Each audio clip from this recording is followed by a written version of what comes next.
FJKM eny amin'ny 20 taona aty aoriana lasa fiangonana lehibe indrindra eo anivon'ny CWM. Toetry ny andro, ny varatraza no mampangatsiaka sy mampanerika ny andro.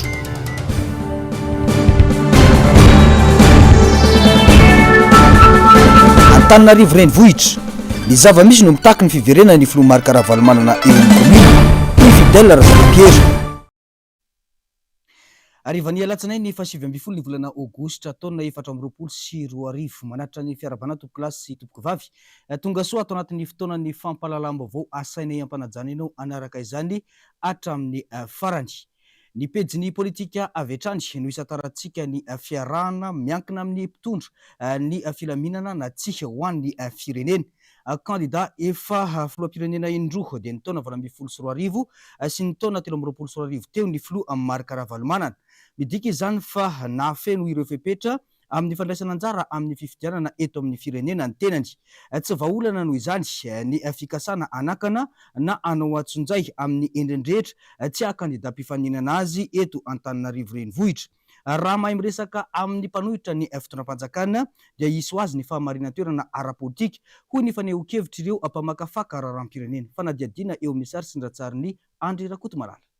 Ny olom-pirenena rehetra mizaka zo pirenena malagasy madioka judiciaire larana fahatelo dia afaka mirotsaka ho fidiana raha ny lalàna eto amintsika. Isan'izany ny filoha Marc Ravalomanana izay efa nanambara ofisialy fa ho isan'ny kandida ho ben'ny tanàna eto Antananarivo renivohitra. Tsy fietrem-boninahitra araka ny filazany sasany fa politika no atao. Toy ny zava-misy any amin'ireo firenena mandroso, ny filoham-pirenena frantsay François Hollande ohatra lasa solombavam-bahoaka amin'izao. Mifanakaiky amin'ny laharam-boninahitry ny Prime Ministre ny fitantanana ny renivohim-pirenena hoy ny fanehoan-kevitra. Ilatsaka be ny tanàna Antananarivo ny filoha teo aloha Marc Ravalomanana zoany feno zany.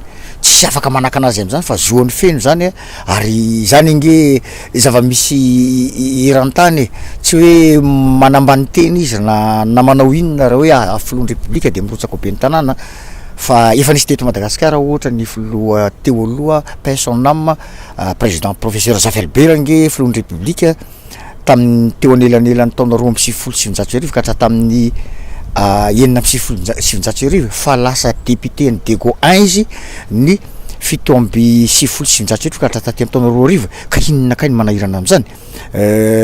Ny filoha frantsay François Hollande nge lasa solombavam-bahoaka frantsay amin'izao fotoana izao tsisy manakana an'izany misy ary indrindra zany hoe mairana capitale zany raha ny filarana any anatin'ny arifenitra nge manakakaiky ny Premier Ministre ny ben'ny tanàna renivohitra ny capitale anankiray. Misy manontany zany hoe dia ahoana zany ametrana arifenitra amin'io raha lany Andriamatoa Marc Ravalomanana ny mahafilohan'ny Republika azy teo aloha tsy azo osorana amin'ny mandrakizay iny zony iny tsy azo osorana amin'ny mandrakizay fa ny amin'ny arifenitra officiel zany no mitazona ny andraikitry ny ben'ny tanàna izy ohatrohatr'izay io.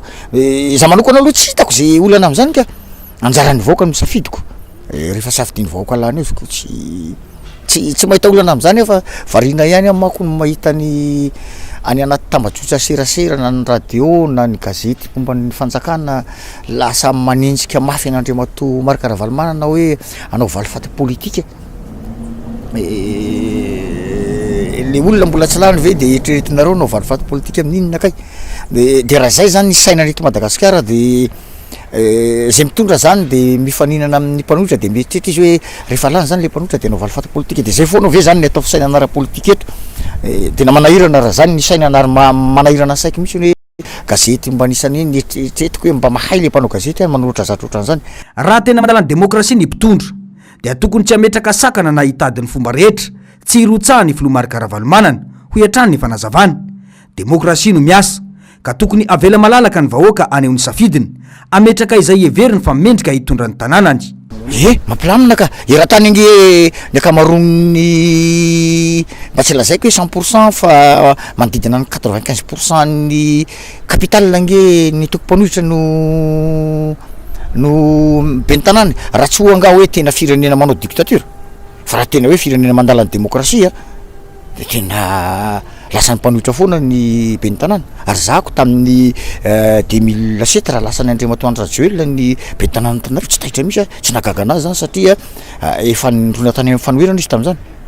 Miankina amin'ny mpitondra ny amplamina na tsy ny firenena tsy ny mpanohitra no hiteraka korontana fa ny mpitondra no manao be marenina eo amin'ny fitarenam-bahoaka na eo amin'ny samy mpanao politika ho ihany ny fanazavany. Ny mpitondra zany miankina mpitondra tanteraka io no mahatonga le firenena ilamina tsy lamina io zany azadino fa tsy miankina any ampanohitra mahatonga ny firenena ilamina na tsy lamina ara-politika fa miankina mpitondra io rehefa mahay mifampiresaka ampanohitra ny mpitondra de tonga de mahastabilité politika avy hatrany io fa raha ohatra ny mpitondra midongo tsy mety miresaka ampanohitra mihitsy iny de le firenena imbonana de mitady fomba foana nge ny mpanohitra ilazany neviny de zay ny manahirana. Raha tsy ahiviny dia efa kandida filoham-pirenena indroa miataona ny filoha Marc Ravalomanana izay midika mazava fa nahafeny fepetra ara-dalàna tamin'ny fifidianana izay nandalo teto amin'ny firenena hatramin'izay. Fatahorin'ny fanambarana nilazany filoha Marc Ravalomanana fa ho isan'ny kandida amin'ny fifidianana ho ben'ny tanàna eto Antananarivo ny tenany dia nirongatra ny fanaratsiana sy ny fandemetsahina. Fahalemena no aseho ny fanjakana sy ny pombazy hoy ny solombavambahoaka Fidèle Razarapiero. Mila mifantoka amin'ny fampandaniana ny kandida ny mpikatroka atima sy ny fanoherana fa tokony tsy andaira ny fanimbanana toetsaina tahaka izany ho ihany ny fanehoan-kevitra. Ny fanaratsiana sisa no everin'ireo mpomba ny fitondrana fa azahoana manakana ny firotsahako fidiany filoha Marc Ravalomanana ho ben'ny tanàna eto Antananarivo. Raha traika efa sy fahaizana mantsy dia tsy misy olona eo anivon'ny fitondrana hitovy lanja sy herijika aminy. Ny vanim-potoana ny iainan'ny Antananarivo ankehitriny no mitaky ny fiverenana ny filoha Marc Ravalomanana eo amin'ny komina Antananarivo renivohitra ho ihany i Fidèle Razarapiero. Efa mazava ny anay fa ny filoha Marc Ravalomanana no kandida. Noho izany tokony izay fijerena olona afaka hifaninana aminy no anahirana ny mpomba ny fitondrana fa tsy ny fandaniam-potoana amin'ny fanaratsiana izay tsy ampiova ny fanapahan-kevitra efa napetraka ny antokotoky Madagasikara sy ny fanoherana ho hiatrany ny fanazavana. Verepera mihitsy namanjareo am'izao fotoana zao. Iza mahoana fa hoana ty ahoana izy lasa daholo am'izay mamoaka zay zavatra rehetrarehetra am'izay pitrany dada mora fotsiny kalmosy ianao hoe mamaly ny antso aho izy rehefa ny aino ny antsonareo nahazo ny tsodrano avy amin'ny fianakamisy indrindra fa avy amin'ny eny nahazo tsodrano ro ray aman-dreny rehefa nitondra zany ambavaka apetraka teo ampelana tanan'Andriamanitra ny zavatra rehetra dia namaly amin'izay fa hoe raikitra ary fa za kandida ho ben'ny tanàna Antananarivo. Misy nanahary re tena malaza anareo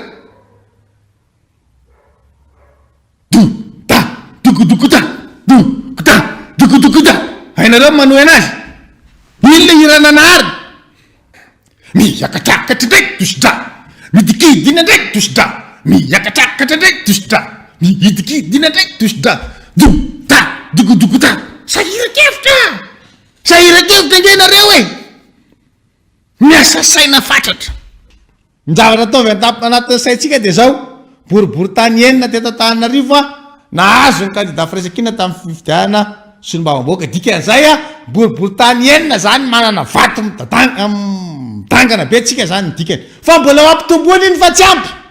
Mazava ny sarinysy taorian'ny fifidianana ho solombavambahoaka io indrindra no isan'ny manahirana ny mpomba ny fitondrana amin'izao satria azo antoka ny fandresena ho an'ny fanoherana eto Antananarivo renivohitra.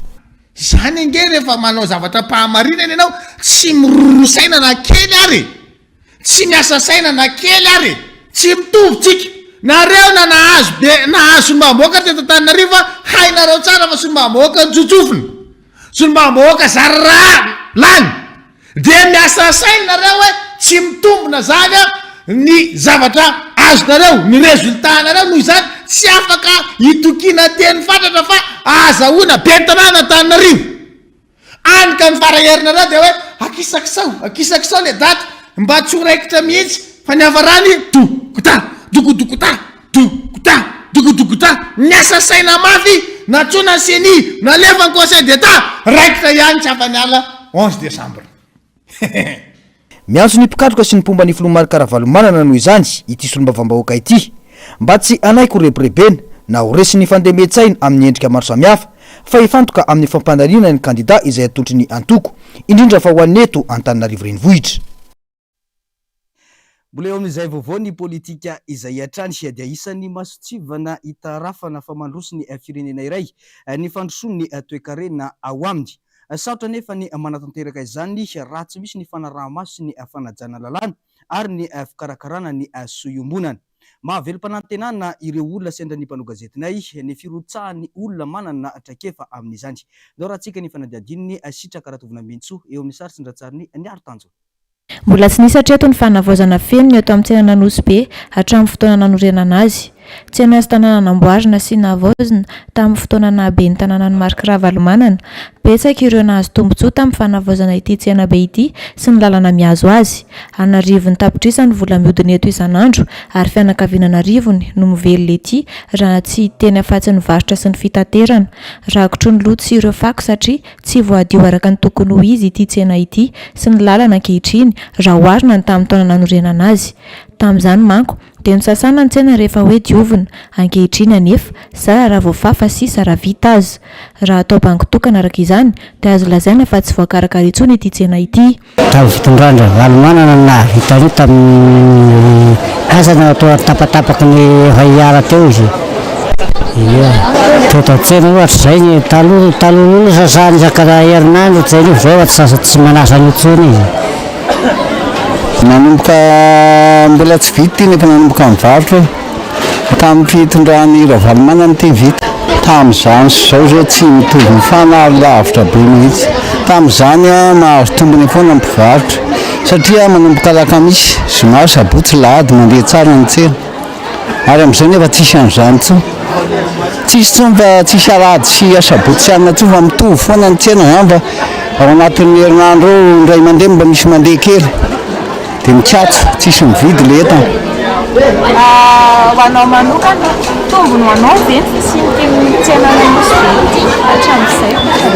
Tombony ho anay mihitsy aloha misy tiako zavatra ny fivarotana zany hoe milamina tsara ato ny fandriam-pahalemana ato anatin'ity tsena ity tsy dia misy hoe mangalangalatra na ohatr'izany satria misy an'ireo sekretera eo.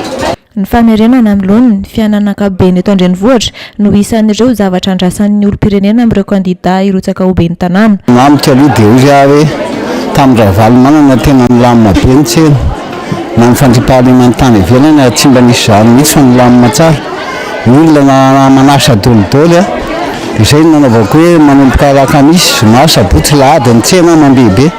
Mandrasana aminy izao dia ny fivoarana amin'ny ny sosialim-bahoaka ny fandriam-pahalemana. Isany nahafantapo nahavelona vahoaka mahitsy mahatsariny lalitra efa ny firenena zao ny filoha Ravalomanana dia anisan'ny tena mifilohana mahitsy ny fanompiana malagasy ka tahaka aloha dia mbola mankasitraka ny filoha Ravalomanana mihitsy. Raha mba tena aratalama zany dia raha mba tapaketaka izy amin'ny velo tanàna dia mba fitsondrovana andreo majenitsy ireo zany mankatana aminy. Zay diavako. Amin'ny 21 Desambra ho avy zao satrika izy lany satria tamin'ny andro Niasany Nandroso be tonga tany Ninteza Anosy be velona manana asa foana tsy tapaka asa mihitsy tamin'izany. Antony mandrisika ny olom-pirenena hifidy ny fahatsapany famanana didy eo amin'ny taniny izy. Eo koa ny fanantenana fiarenana sy famerenana amin'ilony ny fiainany sy ny tanànany. Fa tsy mbola mety teraka hatramin'izao ny gouvernemanta vaovao ny Tsay Christian iray volana mahery aty aoriany ny fanendrena ny Prime Ministre. Nambara nefa fa tokony ho tamin'ny farany herinandro teo no ivoahany izay ireo anarana vaovao andrafitra ny gouvernemanta izay. Maneho ny endrika maro manoloana ny fomba fitondrana Rajoelina izao zava-misy izao hoy kosa ny faneho-kevitra ireo mpanaraka raharaham-pirenena. Fanadiadina eo amin'ny sary Sindratsariny Andry Rakotomalala. Fanjakana Bokatrosa sahirana amin'ny lafiny maro no misy eto Madagasikara amin'izao. Mampiharihary tsy fiomanana hitondra firenena ny mbola tsy fisanganan'ny gouvernemanta amin'izao io. Tsy hitany mpitondra intsony ny vahaolana satria ny fanjakana tsy misy vola. Hatramin'ny teti-bolan'ireo ministera manko dia notereny ny mpamatsy vola ahena. Ny olana nefa hitsankilany, tsy tamboisaina ary miantraika mivantana amin'ny fiainam-bahoaka. Mandeha ny velany manafina ny zava-misy amin'ny malagasy sisa no ataon'ny mpitondra izay milaza fa lany sy mambahoaka. Kanefa ny fanohitra amin'izany no zava-misy aseho amin'ny fomba fitantanana sy ny fitondrana ny raharaham-pirenena ho ihany ny faneho-kevitra. mivaralina le fanjakana ary sahirana pirofo mitoaka amin'ny teny tange amitsika amin'ny teny zao tsy vitany fanjakana io manangana gouvernemanta tsy kapable ianao ve mahana maro anisy eo anivony teny mera-pirenena ianao ve olona filopirenena lany eno tsara le zota izy a ianao aloha filopirenena lany zany ianao ozy ianao ho i fa tsy ho zahay hoe lany tamin'ny fomba demokratika dia mandeha ne fividiana solomavao tena azo maro anisy ianao ho i fa ho tsy ho zahay te olona sady filopirenena milaza misoratena fa lany misoratena manana maro anisa de tsy matsangana gouvernemanta mampe tsy logika zany hoe ianao ve lany ara-pomba demokratika azonao maro anisy anao premier ministre zany mazava ho azy inona ny tsy ahafahanao manangana gouvernemanta fa maniny ianao tsy matsangana gouvernemanta inona manahirana anao sahirana anga fanjakana midin'olona robinet mikatso tanteraka le fanjakana le fitatanana ianao ve olona lany amin'ny fomba demokratika mana maro anisy eo anivon'ny parlemanta mitrotatrosaka mihitsy ny fanampiana avy any amin'ny mpiara-mobonatika satria enjany ianao zany fa maninona midiny robinet azavao mikatso tanteraka ny fitatananao firenena fanjakana bakoropotra tsy manambolitsika sahirana zay ny azo ilazana azy raha ny fisian'ny maro anisa eny anivony anteny mera-pirenena dia tokony ilaza mazava fa manana olana afaka handrafitra ny gouvernemanta ny fitondrana rajoelona miariary anefa fa noterena fotsiny ny azahoanany maro anisa fa nahitady olona apetraka ho minisitra aza manahirana azy ho ihatra ny fanazavana eo amin'izay vaovao ny fitatanandraha raha-mpanjakana izay atrany dia ny tokony asiananao fanambarana teo anoloan'ny ministeran'ny fitaterana sy ny famantarana toetry ny andro tetsy anosy ny maraina teo ireo mpiasa eo anivony ity sampandraraha famantarana ny toetry ny andro voalaza manko fa misy ny fikasana anaisotra ity sampandraraha-mpanjakana ity tsy eo anivony ministera itsony fa hosahaniny tsy miankina ny olaviny atelier generaly ny filazana izany nandritra ny fianambe saingy hita fa misoko mangina ny fanatanterahana io fikasana io amin'izao fotoana zao hoy ny filohan'ny syndicat ny mpiasa nandritra ny fanambarana nataon'izy ireo ny maraina teo fanadiadiana eo amin'ny sary sy ny ratsary ny andro rakoto malala kasaina ho tantanana agence ny sampandraraha-mpamantatra ny toetry ny andro ny tale generaly vao mipetraka eo anivony ity sampandraraha-mpanjakana ity no ao ambadika izany fikasana izany raha ny fanazavana nataon'ireo syndicat ny mpiasa androany miteraka olana ho an'ireo mpiasa manodidina ny zato izay miasa eo anivony ity sampana ity ny lamina izay vaovao io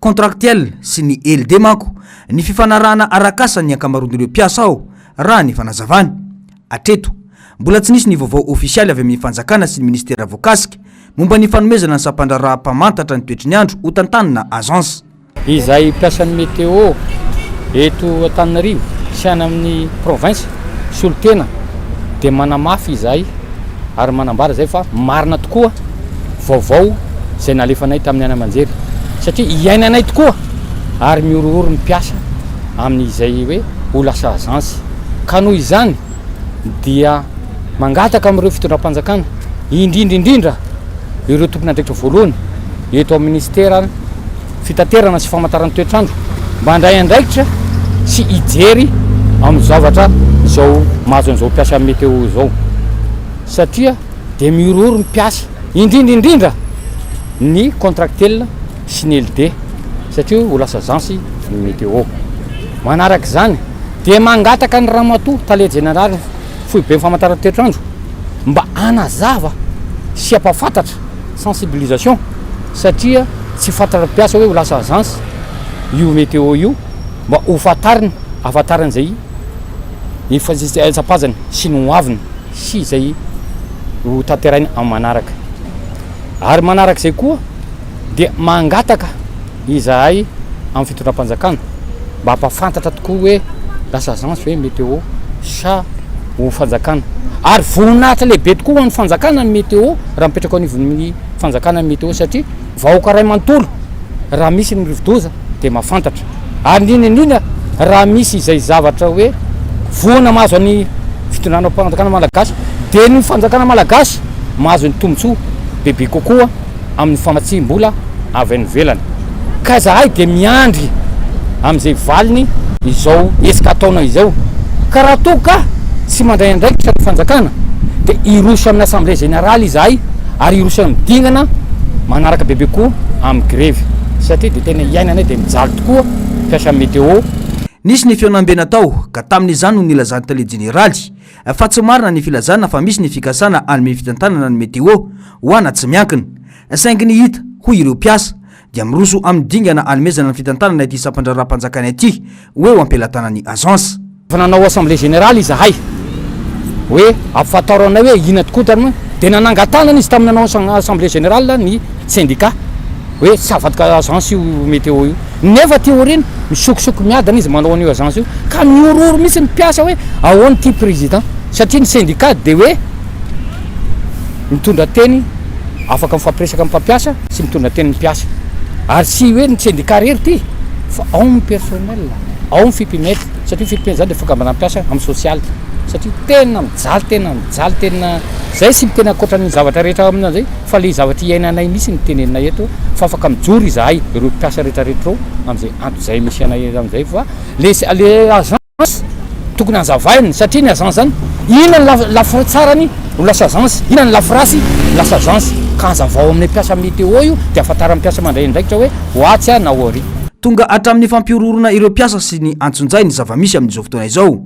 raha ny fanazavana ihany toy ny resaka famindran-toerana alefa affectation misy ho alefana amin'ny toerana zay tsy fantatra le affectation zany de tokony mangataka manao consultation izy hoe oaiza ny tianao aminao amin'io fa marina izy mpitondra fa mba miteny izy hoe tokony ohatr' zao ny alefa aminao fa zay tiany atao ny atao sy hoe sy mahay lalàna izy mahay mahafantatra izy fa zay tiany atao ny atao amin'ny toeram-piasanana eo fantany misy zany misy sasany mpiasa zay manao zavatra iny de avy de hoe ariny misy anao nefa fivezana satria sika samy mahafantatra hoe statut général de fonctionnaire fantatra zany ary zay natao hoe le hoe droit syndical ary zahay de mangataka ny syndicat foibe ary syndicat foibe de mahafantatra zavatra ataona izay mba ampifantatra hoe zao ny droit ny mpiasa raha ohatra aminany fa izy tsy manaiky hoe idiran'ny syndicat foibe amin'ny toerana misy anay io ka mangataka zay raha anao assemblée générale zay na iza nanaka anay na iza tsy anaka anay de hitondra ny syndicat foibe zany anazava sy hiaraka amin'olona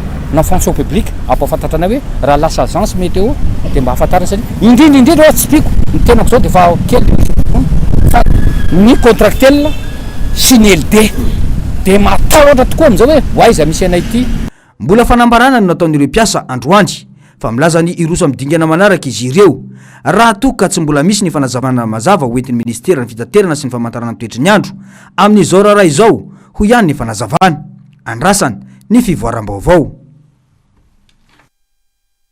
izay indrindra no irosontsika ao anatin'ny vaovao makasika ny toetry ny andro ny varatrazany sioka ny sesesy tao anatin'ny telo andro no mahatonga ny fiovaovan'ny toetry ny andro eto Madagasikara vinavinaina ho hatramin'ny alarobia ho avy izao ny atsika sy ny erika iainana amin'izao fotoana izao io raha ny fanazavany sampanampamantatry ny toetry ny andro androandry sitraka raha tovinambinitso sy ny arotanjona no mitatitra aminao ny antsipriana izay mbola ao amin'ny faritra avaratra atsinanan'ny Madagasikara hatrany no misy ny foiben'ilay andro ratsy hatramin'ny androany ny enabe kosa nefa ny heriny ka tsy tomomba anaraka izany ny fepetra mety ivadian'ity andro ratsy ity ho rivo-doza raha araka ny fanazavana hatrany tsy misy fiatraikany eo amin'ny toetry ny andro eto Madagasikara ity andro ratsy ity ny tanjaky ny varatraza mitsoka mafy ao atsimon'ny nosy kosa no mampiverina ny toetry ny andro toy ny vanin'andro ririnina mbola hitoy hatrany zany hatramin'ny alarobia ho avy izao izany hoe mbola nierika hatrany ny andro ary mbola hisy ihany koa ny orana any amin'ny faritry ny morotsiraky Madagasikara mbola mba andeha ambany ihany koa ny maripana eto Madagasikara ka any amin'ny 20 degré C ny maripana ambondrindra any amin'ny faritry matsiatra ambony anodidina ny 20 degré C izany ho anana lamanga any amin'ny faraparany herinandro raha tsara marina kely ny alakamisy sy ny zoma eo zany no misy rindraonandrasana indray mandalo ao atsimo Madagasikara dia tombanana miverina indray aloha ny masoandro saika manerana Madagasikara misy fiakarana kely indray zany maripana mazava ho azy ao anatin'izay mety tonga hatrany amin'ny 13 degré Celsius fa aorinan'izay ny sabotsy sy ny alahady dia miverina mazovana tanteraka indray ny varatraza raha ny tombatombana hatrany ary mety somary matanjatanjaka izy io miverina midina be indray pana misy ny herikandro misy ny orana ho an'ny ilany antsinana Madagasikara reo nga marafitinina ny mety toetriny androtsika na ny mandrafitra ny toetriny androtsika zany atao anatin'ny herinandro. Dia ny 12 aogositra teo no niforonan'ity andro ratsy ity rano vaovao ihany koa dia nivoaka ny lisitra ireo anarana rivo-doza mety isy eo aty amin'ny faritra atsimo andrefan'ny ranomasimbe indianina ho an'ny taona rivo-doza 424 sy 524 anarana 4 no hita anatin'ilay lisitra ka ny iray tamin'ireo no natolotro Madagasikara dia Ikanto.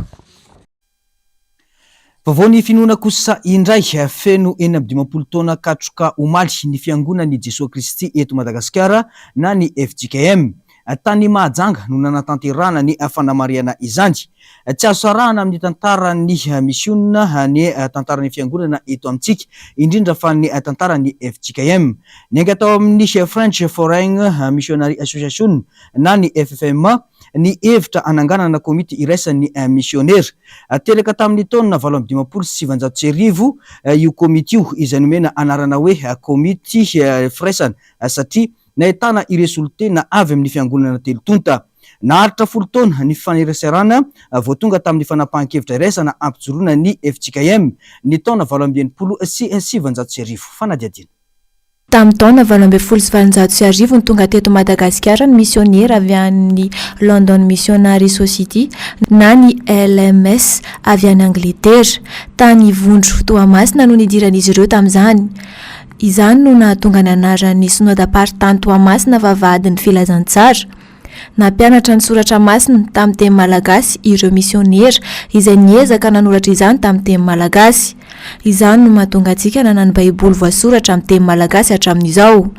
Ny taona 20 sy 700 izany hoe 2 taona taoriana azona ny fahaleovantena lasa fiangonan'ny Kristy eto Madagasikara ny LMS. Tamin'ny taona 17 sy 700 indray kosa no tonga teto amintsika ny French Foreign Missionary Association na ny FFMA iraky ny fiangonana Frentzy avy any ivelany. Nakatoerana tsikelikely teto Madagasikara ny FFMA nitory ny filazantsara ny Jesosy Kristy. Nanana ny maizy azy ny FFMA ary tokoa ireo malagasy nanaraka izany. Ny anaka voalohany indrindra dia ny firaisana satria fiangonana telo izy no niombona nikambana fiangonana anankiray. Ny faharoa tena nanamarika ny FJKM dia ny fijoroana vavolombelona teto anivon'ny firenena. Ny FJKM dia fanasina sy fahazavana mandrakariva teto amin'ity firenena ity. Ary ny fahatelo ny FJKM dia fiangonana mandroso ka izy ny fiangonana lehibe indrindra ao anatin'ny antsoina hoe CWM Conseil Foreign de Mission amin'izao satria mitombo betsaka isika manorina fiangonana saika isambolana isika dia mitokana fiangonana. Ny fiangonana lehibe indrindra ao anatin'ny CWM ny FJKM ankehitriny ary isoran'Andriamanitra ny fitorian'ny filazantsara mahazo vahana izany. Lafim-baovao afa-tanteraka kosa tahaka ny asa rehetra dia misedra olana ihany koa ireo mpisehatra amin'ny asa fanodinana hazo. Raha ny fanadihadiana izay natao anefa dia tsy vitany haingotrano fotsiny fa betsaka amin'ireo fanaka no vita amin'ny hazo ho ampiasaina any anatin'ny tokantrano. Olana saidraina anefa ny fitadiavana akora fototra mba ahafahana manao izany. Raha ny fanadihadiana nataony sitraka Ratovinambinitsoa eo amin'ny sary sy ny ratsariny ny Aritanjona. Asa tanana maneho ny vita malagasy ary tsy mena mitaha amin'ny hafa raha ny fandrafetana fanaka vita amin'ny hazo na ihany koa ny asan'ny mpandrafitra. Ny hazo no akora fototra andrafetana eto ary ahavitana karazana fanaka izany toy ny vata fitoerana akanjo, ny seza, latabatra, ny fandriana sy ny maro hafa. Any amin'ny lalam-pirenena faharoa sy any fandriana no fakana ny akora fototra. Samy manana ny vidiny ny fanaka, ny fandriana ohatra sandaina amin'ny 4,3 ariary. Hasapahirery ihany amin'izao no amidy eto noho ny fahalafosana sy ny tsy fahitana an'ireo karazan-kazo hafa toy ny hazo ala izay isan'ny tena tsara satria mafy anaovana fanaka. Isan'ny antony tsy ahitana ireo hazo tsara ny fandranana hazo hany ka ireo farafidy sisa ny sandaina ny fotony. Ankoatr'izay ratsy ny lalana ka mampitangana ny fitaterana ny hazo hiakatra ty an-drenivohitra izany. Herinandro manindritra no fandrafetana raha ho an'ny vata fasiana akanjo. Mila amenina tsara ihany koa ny hazo vao harafitra mba hialana ny mety ho fahasimban'izany aloha loatra ary mba hialana ny amin'ny mety tsy hahalafosany izany. Tsy ohatran'ny taloha intsony zany le fivarotana ety fa lasa tena hoe miasatra tena miasatra. tena miasatra satria manoloana antony fanaka midina itony zao de zarazara zay mahita le hasara ahafahanay hoe mba manamboatra zavatra tsara ity fa ny akamaroany hoe lasa miorana any ivelany daholo le mba hazo tsara zany de am'izay koa tsy mba hoe mba azo iriranana fa tena hoe tena lafo le izy tsy tena lasa tena miova tena miova tena mandre mangiry fiso mandre marary mihitsy zay na de ny fahitana zao tsena izao hoe bangabanga izao ara de n'olona tsy finetana tamin'ny taloloha zao zay de hoe manafatra zany zay de tonga le hazo fa am'izao tsy afaka manao an'izay tsony fa tsy maintsy midina zany makany am'le toerana maka le hazo zany satria raha vao ohatra zany ianao miantso hoe mba anatero an'izao zahay de efa misy manakana any ananany efa misy manambola indray zany ananany de raha hazo tokony ho tonga aty de lasa tsy tonga aty tsony le izy fa efa any de efa voasakana de voatery zany tsy maintsy mandany fotoana ny essence namana efa ohatrinona mandeha mijery midina sur terrain mihitsy maka an'le hazo fa raha zay de tsy misy azo atao mihitsy zany ety tsy ahazona tombo firitsony ny asa fandrafetana fanaka eto amintsika mitobaka ireo avy any ivelany sarotra ary lafo kosa nefa ny azo eto an-toerana ka mampitangana ny maso-karena sy ny vidin'ny fanaka izany mampanaraka izany ny hoavin'ny sehatra fandrafetana fanaka eto amintsika noho ireo olana maro be sedraina tsy mety ahitam-baolana. Ny famokarana sira any Senegal ny tetezana vita amin'ny vilia ao Kambodja sy ny vinanasan'ny fanorenan'ny NASA lalamby eny amin'ny volana ary ny kaskady sous-marine mahavarina ao Maurice no afakely hoentiny miaro soa rary mampianina ho amintsika amin'ity alina ity dahoary. Tranga hafakely ao Senegal no mpamokatra sira voalohany any Afrika andrefana. Ao Sine Saloum, 200 km miala ny Dakar, renivohitry Senegal no misy ny toeram-pamokarana izany ary vehivavy no tena manao ny asa ao. Ao amin'ireo lac na marais salon kosa no ahitana ireo sira artisanal vokarina. Any Kambodja, tetezana vita amin'ny vali, ity no tetezana vita amin'ny vali na bambou izay mampidi-doza indrindra eran-tany. Ao Kambodja no ahitana azy izay mampitohy ny Mekong Siskon. Miantoka ny fifamezivezem-pona andavanandro sy ireo fiara ity tetezana ity. Bararata mitambatambatra kosa no akora nanamboarana azy ary tsy misy vina sy mentra mitaty azy. Misy fanamboarana sy fanavoazana azy io moa isa-taona ka ireo mponina ao an-toerana no miara mifarimbona amin'ny fanantanterahana izany. Fanamboarana lalamby any NASA. Lalamby no amboarina NASA eny amin'ny volana. Anamboatra lalamby eny amin'ny volana ny NASA manomboka ny taona 3 vinavinaina anana fangana-pandeha iray faingoenina kilometatra isan'ora izany ary natao hitaterana fitaovana matériaux za taona isan'andro. Robot magnétique afaka manidina na flotte flexible levitation on rail no ampiasaina amin'ity lalamby kasaina NASA eny ambony volana ity. Cascade sous-marine ao Maurice. Ity no antsoina hoe cascade sous-marine ao Maurice. Izy ity moa dia rian-drano hafakely satria hita ao ambany rano fa tsy toy ny mahazatra. Mbola mijana ho tranga voajanahary mahavariana sady tsy hazavaina moa izy io hatramin'izao. Eo amin'ny maresaka iraisam-pirenena kosa dia miakatra ny hafanan'ny ranomasina any atsimony Frantsa amin'izao fotoana izao. Mampanamafy araka izany ny fiakaran'ny maripanan'ny rano any Mediterane. Mampifaly ny mpizahatany amin'ny onjan-dranomasina mafana kanefa miteraka lozany sy mampisy voka-dratsy ho an'ny biby sy ny zava-maniry raha ny fanadihadiana. Ndao arahantsika vetrany. Loza mitatao ho an'ireo zava-mananaina ny ranomasina. Tafakatra hatramin'ny 20 degré Celsius ny hafanan'ny ranomasina atsimo Frantsa ary tsikaritry ireo mpilomano izany. Tena tsara sy mafana kokoa tamin'ity taona ity noho ny tamin'ny fahavaratra ny maripana amin'ny ranomasina Mediterane. Natratra teo amin'ny 30 degré ary voarakitra ny tsara eo anelanelan'ny Nescan-sur-Mer izany. Any amin'ny faritra lalina eto amin'ity saritany ity dia miresaka momba ny onjam-pandrefesana an-dranomasina matetika kokoa sy mahery kokoa ireo mpahay-siansa izay nanamarika fa mbola tsy nahita toy izao tranga izao hatramin'izay. Teo amin'ny 12 metatra no nametrahana io onjam-pandrefesana an-dranomasina io na dia mbola eo amin'ny 20 metatra ambony tany aza. Tokony ho any amin'ny 20 metatra na 30 metatra izany mandritra ireo fitsiriana ireo vao tokony ho tsikaritra ny fiakaran'ny hafanan'ny ranomasina. Manamarika isan'andro ny vokatry ny fiakaran'ny hafanana amin'ny biby an-dranomasina sy ireo zava-mananaina ity biologista ity. Misy ny fahaverezana samihafa ny zava-mananaina hoy izy. Eo koa ny fahaverezan'ny kalitaon'ny tontolo iainana izay manana fironana iena kokoa, ohatra ny gorgonian izay miboboka ka tsy afaka intsony ny mero. Manakaiky ny Mediterranée moa misy ny toerana fonenan'ireo mpivarotra trondro mediterranéanina tsy tambo isaina. Nanomboka tamin'ny 20 Jolay teo dia nitombo manodidina ny 2.5 hatramin'ny 4 degré ambonin'ny fenitra ara-potoana ny maripana ny ranomasina. Mampanahy ny onjan-dranomasina satria misy fiantraikany eo amin'ny toetrandro any amin'ny tany maina izany ary mitondra tafiotra rehefa mifararano.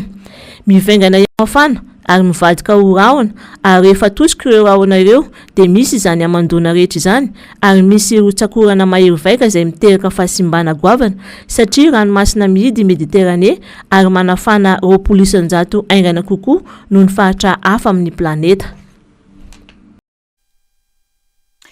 Tapitra ny fampalalambo voantsika tompoko lasy tompoko vavy tamin'izao hariva izao mankasitraka anao nanaraka izany ny hatramin'ny farany manome fotoana anao tena ko ao anatin'ny fandarana dinika afaka minitra vitsy mandrapitava vetivety ary tompoko lasy tompoko vavy.